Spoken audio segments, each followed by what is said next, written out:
하나님의 말씀은 사도행전 2장 42절부터 47절입니다. 함께 봉독하겠습니다.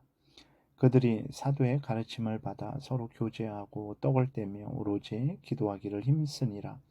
사람마다 두려워하는데 사도들로 말미암아 기사와 표적이 많이 나타나니 믿는 사람이 다 함께 있어 모든 물건을 서로 통용하고 또 재산과 소유를 팔아 각 사람의 필요를 따라 나눠주며 날마다 마음을 같이하여 성전에 모이기를 힘쓰고 집에서 떡을 떼며 기쁨과 순전한 마음으로 음식을 먹고 하나님을 찬미하며 또 온 백성에게 칭송을 받으니 주께서 구원받는 사람을 날마다 더하게 하시니라. 아멘. 기도드리겠습니다. 하나님 아버지, 이 시간 하나님의 말씀을 우리가 전하고 듣사오니 성령께서 역사하셔서 우리를 향한 하나님의 뜻을 잘 알고 믿고 순종해서 하나님 영광을 드러내고 이웃을 말씀으로 유익하게 하고 우리도 하나님이 주시는 크신 은혜를 늘 누리게 도우소서. 감사드리고 예수 그리스도의 이름으로 기도드렸습니다. 아멘. 베드로가 예수 그리스도를 전하는 설교를 듣고 죄를 깨닫고 예수 그리스도를 믿고 교회에 함께 모여 하나님의 말씀을 전하고 듣고 세례와 성찬을 행하며 기도하고 함께 교제한 내용이 또 오늘 본문에도 기록되어 있죠. 하루에 회개하고 돌이킨 사람들이 이제 3,000명이나 되었고 또 4장에 보게 되면 5,000명이 한날에 예수 그리스도를 믿고 교회로 들어오기도 했습니다. 이렇게 수많은 사람들이 회개하고 돌이키고 함께 모여서 하나님을 예배한 거죠. 이 모든 일들을 보면서 믿지 않는 자들, 특별히 예수님을 십자가에 못 박아 죽인 대제사장들, 장로들, 종교 지도자들은 두려워했죠. 여러분, 하나님을 믿고 의지하고 하나님의 뜻대로 살아가면 사람들이 조롱하고 또 핍박을 합니다. 그러나 또 한편으로는 두려워합니다.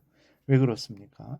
예수 그리스도를 믿고 섬기는 것은 다른 말로 하면 불신자들의 왕노릇하는 사탄 마귀의 권세를 깨트리는 것이기 때문에 그렇습니다. 그렇기 때문에 사탄 마귀가 두려워하고 사탄 마귀의 종노릇하는 자들이 두려워하는 거예요. 그렇기 때문에 시기하고 질투하고 핍박하고 죽이는 것입니다. 그렇기 때문에 우리들은 예수 그리스도를 믿고 섬길 때에 조롱과 멸시를 받는다고 해서 낙심해서는 안 됩니다. 그들이 조롱과 멸시하지만 그 이면에는 두려워하는 마음이 있는 거예요.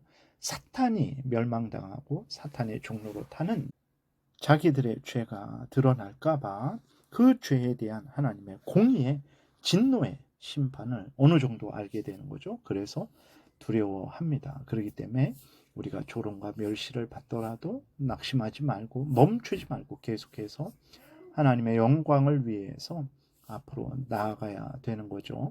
하나님께서는 교회에 더욱 힘을 주셨어요. 기사와 표적, 즉 놀라운 기적들이 많이 일어나게 하셨습니다. 43절에 사람마다 두려워하는데 사도들로 말미암아 기사와 표적이 많이 나타나니 이렇게 기록이 되어 있죠.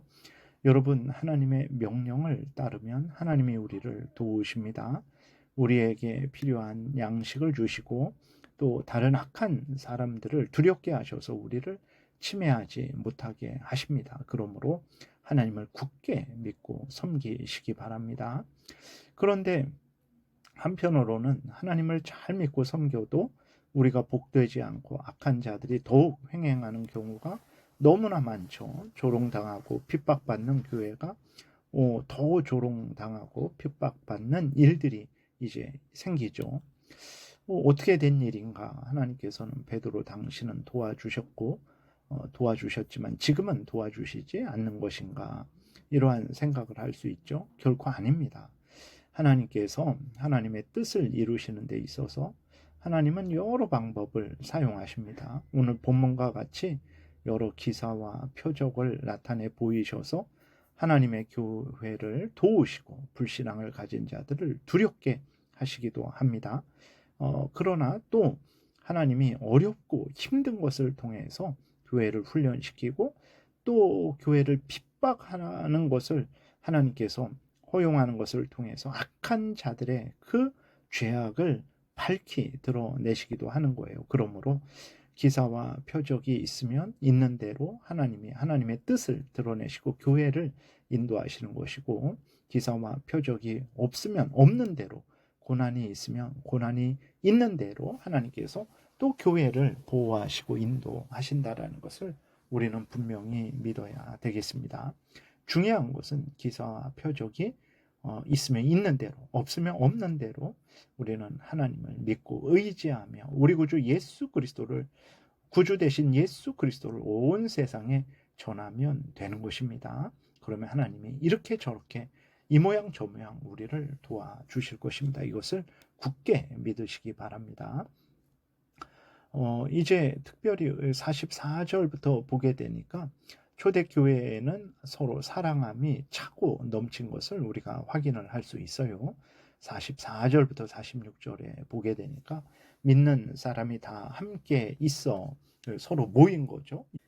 46절에도 보게 되면 성전에 모였다 그렇게 기록이 되어 있고, 그 옆에 집에서 또 모여서 함께 믿음의 교제를 나눈 것을 보게 됩니다. 그 당시는 아직 예배당이 정식적으로 세워지지 않았기 때문에 어느 곳에든 모여서 하나님을 경외하고 믿음의 교제를 나눴던 거예요. 그래서 중요한 것은 교회 그랬을 때 그 교회는 물론 이제 모든 것이 다 포함되지만 그 핵심은 예수 그리스도를 믿는 사람들의 모임입니다. 그들이 이곳에 모일 수도 있고 저곳에 모일 수도 있어요.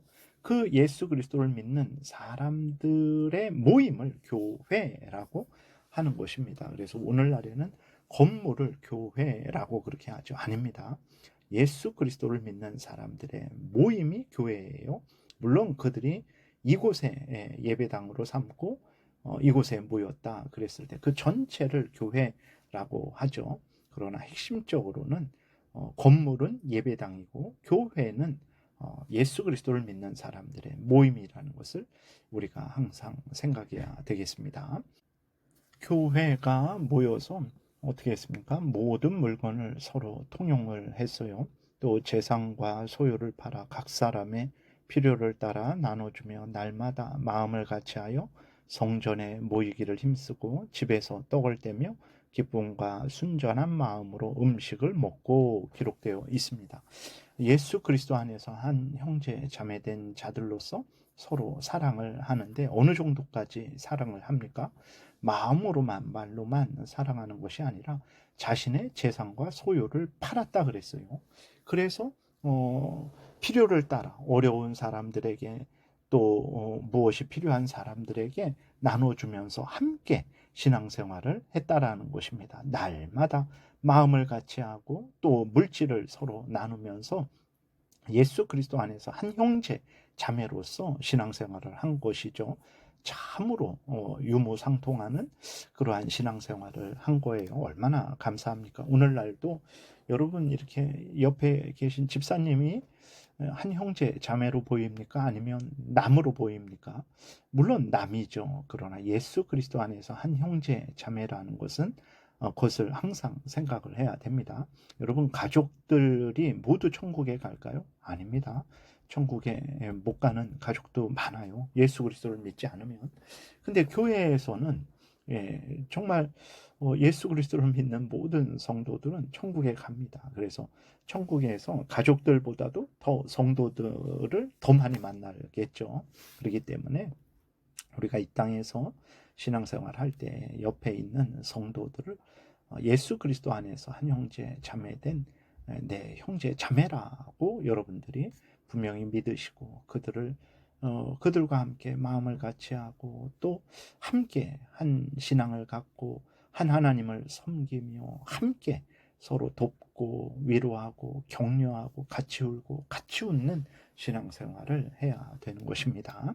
근데 우리가 주의할 것이 있어요. 이 본문을 근거해서 공산주의를 주장하는 사람들이 있어요. 봐라, 모두가 다 사유재산을 갖지 않고 다 팔아서 서로 나눠주고 평등하게 삶을 살지 않았냐라고 이렇게 말을 합니다. 그러면서 공산주의는 잘못된 것이 아니고 성경이 말하는 것이다 라는 주장을 하는데 완전히 잘못된 것입니다. 오늘 본문을 자세히 보면 자신의 소유와 재산을 나누는 것은 아주 자발적이죠.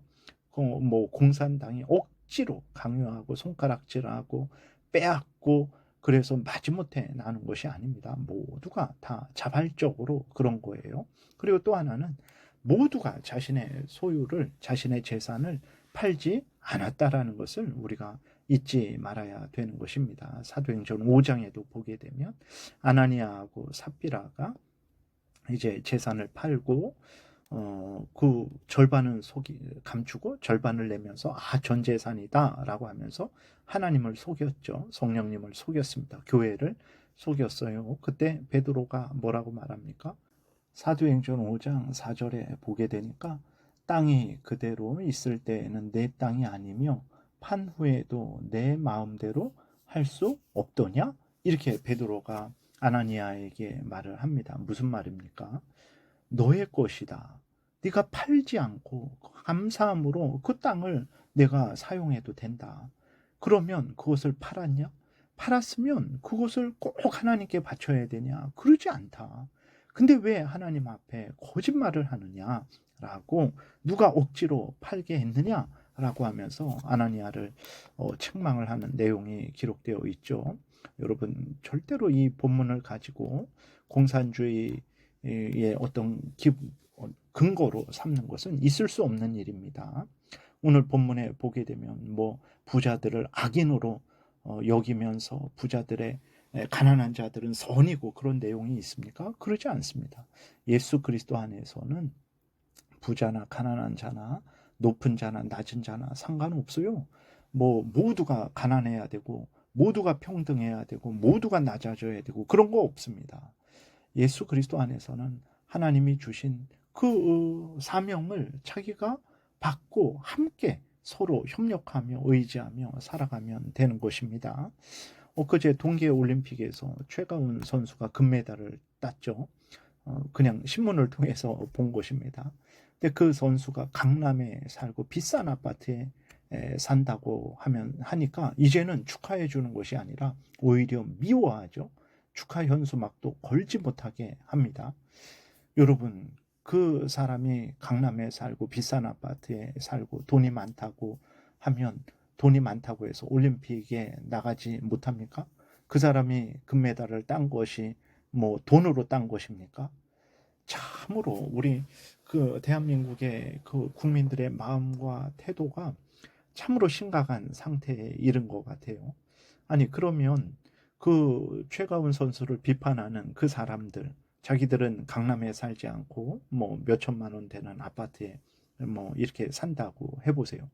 그럼 북한 사람들이 그 최가운 선수를 비난하는 사람들을 보면 뭐라 그러겠습니까?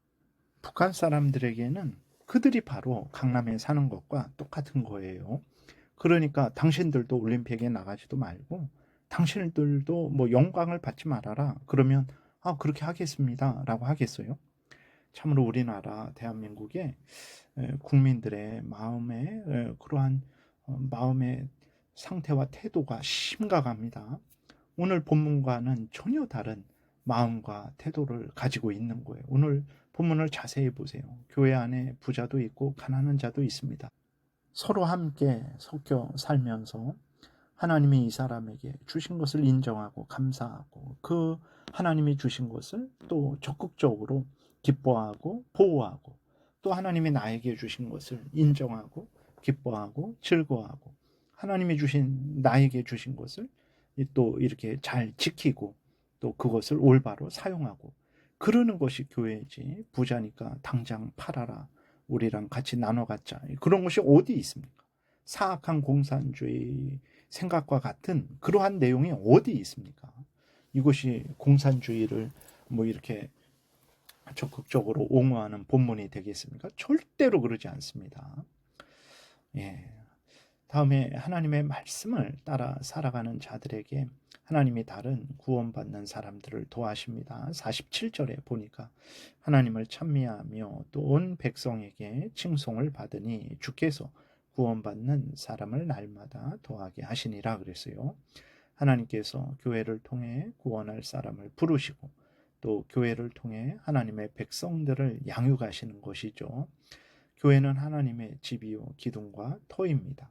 교회에 속해서 신앙생활하는 것을 우리가 기뻐하고 즐거워해야 됩니다.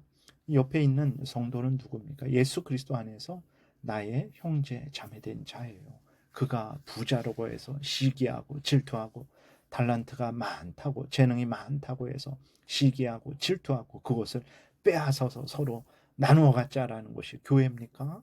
그것은 사악한 공산주의를 따르는 단체밖에 되지 않는 거죠. 하나님이 나에게 주신 것을 인정하고 저 사람에게 주신 것을 인정하고 하나님이 나에게 주신 것을 가지고 잘 선용해서 나의 삶을 살아가고 또 다른 사람을 돕고 저 사람은 저 사람대로 받은 것을 선용해서 인생을 살아가고 하나님의 영광을 드러내고 다른 사람을 돕고 서로 그렇게 함께 자기 본분을 다하고 서로 협력하고 의지하며 살아가는 것, 이것이 하나님의 뜻이지 부자 다 빼앗아서 서로 나누어 갖는 것, 이거는 사악한 공산주의의 사상입니다. 이런 것을 우리가 따라서는 안 되겠습니다. 기도드리겠습니다. 살아계신 하나님 아버지 감사합니다. 성경을 자세히 살펴서 우리에게 알려주시는 대로 믿고 따르게 도우소서. 성경 말씀을 교묘히 왜곡해서 하나님의 뜻과 반대되는 사악한 사상을 우리에게 주입하려고 하는 사탄 마귀의 괴계를, 인간의 죄성을 잘 분별해서 우리가 속지 않고 항상 성경이 알려주는 대로 올바르게 믿고 따르게 도우소서. 예수님 이름으로 기도드렸습니다. 아멘. 하늘에 계신 우리 아버지여, 이름이 거룩히 여김을 받으시오며 나라의 임하옵시며 뜻이 하늘에서 이루어진 것 같이 땅에서도 이루어지이다.